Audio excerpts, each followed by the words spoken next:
seuls ou mariés, je vous souhaite à tous la bienvenue pour ce sabbat dédié à la famille. Et je remercie ici Fabien et son équipe pour cette initiative. Et comme vous le savez, l'après-midi, nous aurons l'occasion d'avoir un sujet très pratique. Je vous invite à participer. Vous pourrez vous exprimer, il y aura un échange. Je compte sur votre participation. Mais ce matin, je vous invite à une réflexion biblique sur la famille. Peu importe si nous avons une famille biologique ou si nous avons simplement une famille spirituelle, il est important de mettre en valeur la famille. Alors, la famille dans la Bible, et je pense que c'est un sujet d'actualité parce que, comme vous le savez, aujourd'hui, on remet en question les modèles classiques. On parle d'union libre, des alliances, de Pax, on parle de formules, on va dire, qui sont contestées, contestables. Parfois, c'est unanime, parfois, c'est... effectivement, nous sommes d'accord, la société dans laquelle nous vivons a des paramètres qui paraissent tellement éloignés de la parole de Dieu. Et quand on ouvre justement la parole de Dieu, on s'attend à trouver un modèle classique, des paramètres, une description pour qu'on puisse suivre ce modèle. Mais paradoxalement, et là je suis la réflexion d'un certain Gérard Warreau, qui est responsable d'une mission Vie et Famille, il dit que dans la Bible, il n'y a pas la famille, mais dans la Bible, nous trouvons des familles. Effectivement, c'est grâce aux récits, aux histoires des différentes familles que nous pouvons avoir une image, nous pouvons avoir une description de c'est quoi la famille. Bien sûr, nous n'allons pas remettre en question ce matin tout ce qui est dans la Bible, ce n'est pas ça l'idée, mais c'est juste de crayonner, de décrire des différentes situations pour comprendre en fait, non pas un modèle, peut-être découvrir plusieurs modèles, et de comprendre surtout des principes, des valeurs clés, des repères qui existent dans la Bible. Par exemple, nous lisons dans le texte très connu et qui est souvent cité pour des cérémonies de mariage, vous pensez sûrement au texte de la Genèse, chapitre 2, verset 24, c'est pour cela que l'homme quittera son père et sa mère, vous vous souvenez la suite, s'attachera à sa femme et les deux deviendront une seule chair. Un texte très très connu, qui est lu à l'occasion d'une cérémonie de mariage le plus souvent. Personnellement, je pense que ce texte devrait être lu avant, parce qu'il programme, il met les grandes étapes de la vie de couple, la vie de famille, et il explique quel est le projet de Dieu. Effectivement, là, nous avons trois verbes qui marquent trois étapes de la vie. D'abord, quitter. C'est une rupture avec le passé, avec le lien familial existant, même s'il continue, même s'il perdure, mais il va se faire d'une autre façon, d'une autre manière. Mais en tout cas, il est question de couper, de tourner une page. Donc ça veut dire autonomie, ça veut dire indépendance, au niveau émotionnel, au niveau pratique, concret, pour que les deux puissent avancer dans la vie. Le deuxième verbe, il dit, il s'attachera. Il est question d'une union,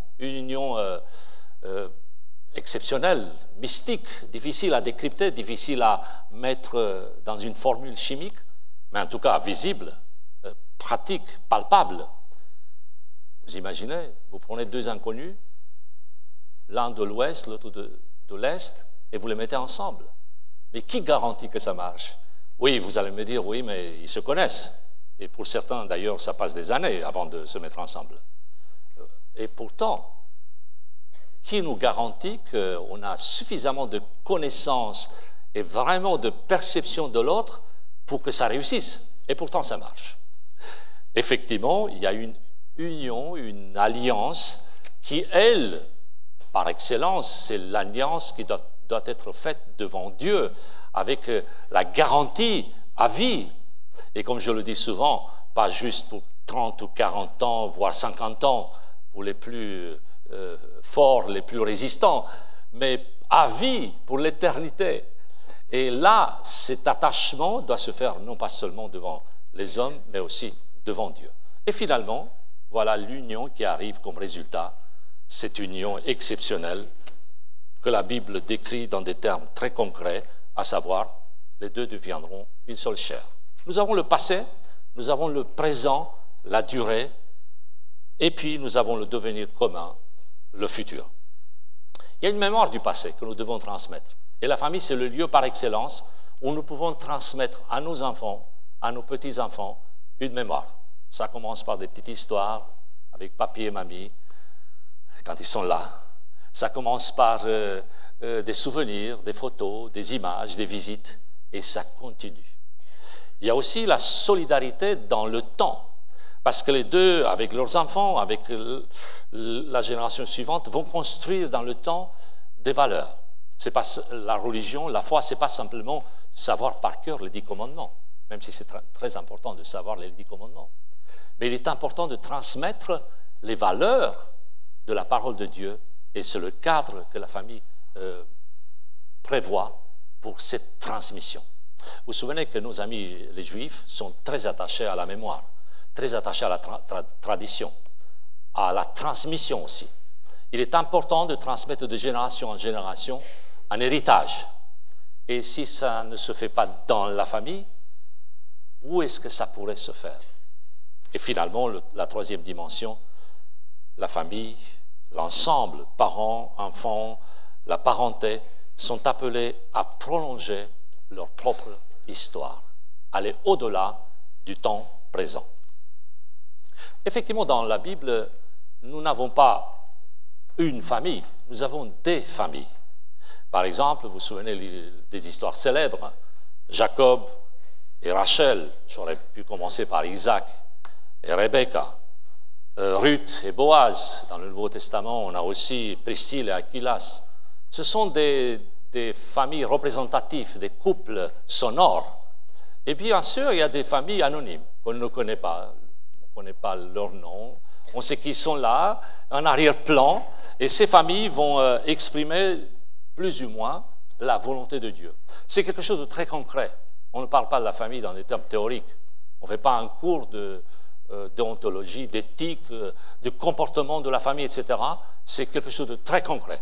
Et effectivement, on est étonné par deux caractéristiques. D'abord, on s'identifie facilement à la famille. Vous avez remarqué quand il y a une belle histoire avec des enfants qui se chamaillent, parfois ils se concilient aussi.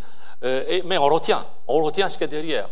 En exemple, vous vous souvenez la joie de la famille de Jésus lorsqu'ils ont retrouvé Jésus. Vous vous rappelez le petit Jésus, le gamin, parce qu'à l'époque il avait 12 ans, il est allé au temple avec la famille, et la famille composée. À l'époque on voyageait avec plusieurs familles sur la route, ça prenait des jours, et puis les parents, le papa et la maman, paradoxalement, ils se rendent compte que leur enfant n'est pas là. Il faut l'expliquer, il ne faut pas trop accabler les parents. Nous sommes dans un contexte où le voyage se fait en famille, au pluriel. Donc l'enfant, il doit être là quelque part. Sauf qu'au bout de quelques jours, il se rend compte qu'il n'est pas du tout, il n'est pas présent. Quelle joie de le retrouver. Bien sûr, ils ont demandé qu'est-ce qui s'est passé, mais il y a une joie qui s'installe. Nous sommes aussi témoins à leur échec. Quand une famille passe par des échecs, des crises, nous regardons ça et nous lisons l'histoire avec beaucoup d'intérêt. Il y a des manquements, mais il y a aussi des choses extraordinaires, des choses qui éclatent, qui nous font plaisir, et finalement, ça se termine bien. Deuxièmement, dans ces familles, le meilleur côtoie le pire. Il y a parfois des situations terribles, et on se demande comment est-ce possible? Eh bien, oui, par exemple, une histoire très connue, Joseph et ses frères. Comment est-ce possible d'arriver dans une famille à faire un projet, à réfléchir, à prendre du temps pour vendre son frère? Bon, à la limite, on comprend si jamais il y a une erreur, un accident, on lui fait mal par inadvertance, parce qu'on n'a pas fait attention et on regrette beaucoup. Il faut faire attention la prochaine fois.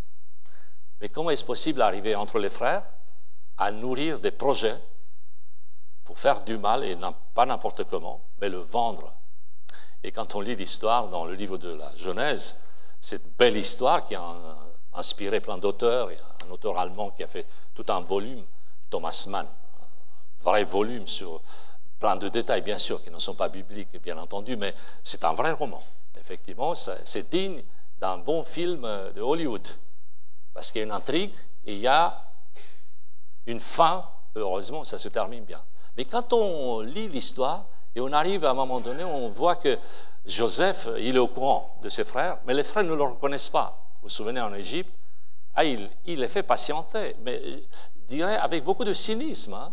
Il les renvoie à la maison, il dit, vous venez, vous avez un frère? Et votre papa, comment il va? Comment il sait tout ça? Et lui, il fait semblant de ne pas savoir, et finalement il se dévoile, il n'en peut plus. Il commence à pleurer, il dit, voilà, c'est moi le frère. Le meilleur côtoie le pire, et parfois le pire est plus fort que le meilleur, et ça se voit dans des familles parfois, et c'est triste. Pourtant, c'est là le lieu, l'endroit où la grâce de Dieu se manifeste, dans ces familles. Vous vous souvenez la promesse que Dieu a faite au peuple d'Israël? Si vous êtes fidèles, vous serez bénis jusqu'à 1000 générations. Cette bénédiction va être transmise de génération en génération. C'est la bonté, c'est la grâce de Dieu. C'est l'endroit où se manifeste la miséricorde, la bonté d'un Créateur vis-à-vis de ses enfants. Au point que cet amour que Dieu porte pour ses enfants deviendra aussi l'exemple, la norme de ce que chacun d'entre nous devrait faire. Et la relation avec la famille est un parallèle, est une métaphore aussi, une manière de décrire l'amour de Dieu. Par exemple, je vous invite à prendre avec moi un texte très connu, Proverbes chapitre 3, verset 12. Dans le livre de Proverbes chapitre 3, verset 12, il est dit que l'Éternel châtie comme un père l'enfant qu'il chérit. Ce texte sera repris plus tard d'une manière différente dans le Nouveau Testament, dans le livre, l'Épître aux Hébreux, chapitre 12, où tout le chapitre, c'est une invitation à la pédagogie, faire confiance au pédagogue. Et en l'occurrence, le pédagogue, c'est comme dans la famille. Il y a un papa, il y a un fils, et il y a une discipline, il y a une pédagogie qui s'installe, parfois la punition. Et dans ce cadre-là, nous pouvons voir si les relations sont saines, si tout est OK, nous pouvons voir une partie minuscule, mais bien réelle, de l'amour de Dieu, de la manière dont Dieu se comporte avec ses enfants. Vous regardez une famille, vous dites, ça doit être quelque chose de comparable. La difficulté, c'est par contre quand la famille ne peut pas illustrer l'amour de Dieu. Quand la famille, c'est le lieu non pas des bénédictions, des joies, d'harmonie, mais c'est plutôt le lieu de la souffrance, de la difficulté.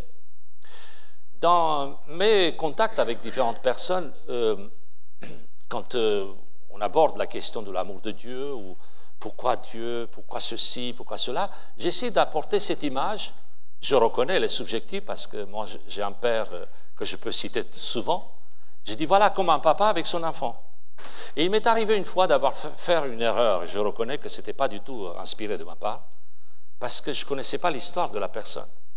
Moi je suis parti du principe que tous les papas s'entendent bien avec leur fils, et du principe que tous les enfants, tous les fils s'entendent bien avec leur papa. Enfin, j'ai pris mon exemple, sans me rendre compte qu'en face de moi il y avait quelqu'un qui n'avait pas la même expérience. Et donc j'ai cité cette comparaison voilà, biblique en disant, voilà, c'est comme un papa qui aime son enfant et qui essaye de l'accompagner au mieux. Je vois tout d'un coup le visage de la personne, une sorte de tristesse qui s'installe. Je me suis arrêté et la personne me dit, en fait, ça fait des années que je n'ai pas parlé à mon père. On ne s'entend pas bien. J'ai compris que cette image ne fonctionne pas. Comment procéder pour faire en sorte que cet amour de Dieu qui est, on va dire, universel, qui est au-delà de notre compréhension, puisse s'exprimer aussi dans nos familles, pour qu'on puisse comparer, voilà, comme un papa avec ses enfants. Mais il y a aussi la maman, vous vous souvenez que la Bible en parle beaucoup, c'est comme l'amour d'une mère vis-à-vis de ses fils, de ses enfants. Et même si jamais une mère oubliera un jour ses enfants, ça peut arriver, Et les faits divers, malheureusement, nous bombardent avec des cas monstrueux, des mamans qui jettent leurs enfants, C'est pas possible. La pensée humaine n'arrive pas à concevoir de tels dérapages. Et pourtant, ça existe. Et la Bible nous dit, même si ça devait exister, je ne vous oublierai pas. Dieu ne peut pas nous oublier. Il ne peut pas nous abandonner. L'amour d'un père, d'une maman. Par exemple, à notre texte, Jérémie, chapitre 31, verset 9, Dieu dit, je suis un père pour Israël. Malachie, premier chapitre, verset 6, si je suis père, où est l'honneur qui m'est dû? Il y a un parallèle, il y a une comparaison entre l'amour de Dieu et c'est la famille, l'endroit par excellence où on peut voir s'afficher cet amour. Qu'il s'agisse des hommes, qu'il s'agisse de l'amour vis-à-vis de Dieu, nous sommes invités à exprimer cette passion pour l'autre. Et c'est la famille qui peut expliciter, qui peut le rendre concret.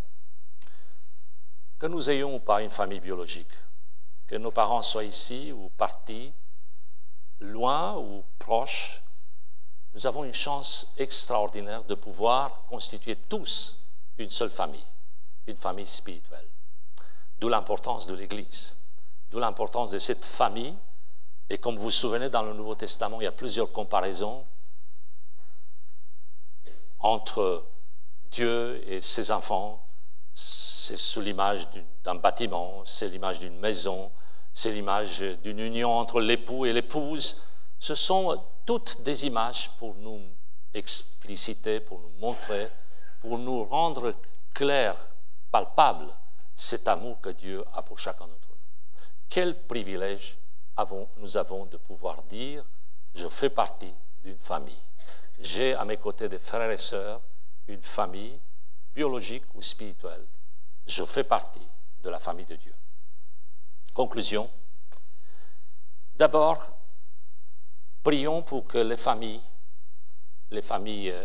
à la maison, la famille spirituelle, la famille qui est l'Église, soient véritablement des lieux d'excellence où l'amour de Dieu puisse s'exprimer convenablement, avec beaucoup de patience, avec beaucoup de réalités concrètes, aussi bien dans nos paroles que dans nos actes. Nous sommes invités à exprimer cet amour, cette passion, pour qu'on puisse véritablement dire « Oui, j'ai une famille, je fais partie d'une famille », que personne ne se sente orphelin, que personne ne soit seul, mais que tous ayons cette possibilité d'appartenir à une famille. Et deuxièmement, peu importe si nous avons une famille biologique ou seulement une famille spirituelle, que l'Église soit pour chacun d'entre nous cette véritable famille. Adoptez-moi. Soyons tous dans cette volonté d'aller vers l'autre pour que la famille soit toujours grande et toujours bénie. Que le Seigneur nous bénisse et fasse de nos familles biologiques et spirituelles une vraie bénédiction, une réalité, afin que nous soyons tous, d'abord nous, modestement mais efficacement, des bénéficiaires de cet amour, et ensuite transmettre aux autres ce même amour. Amen.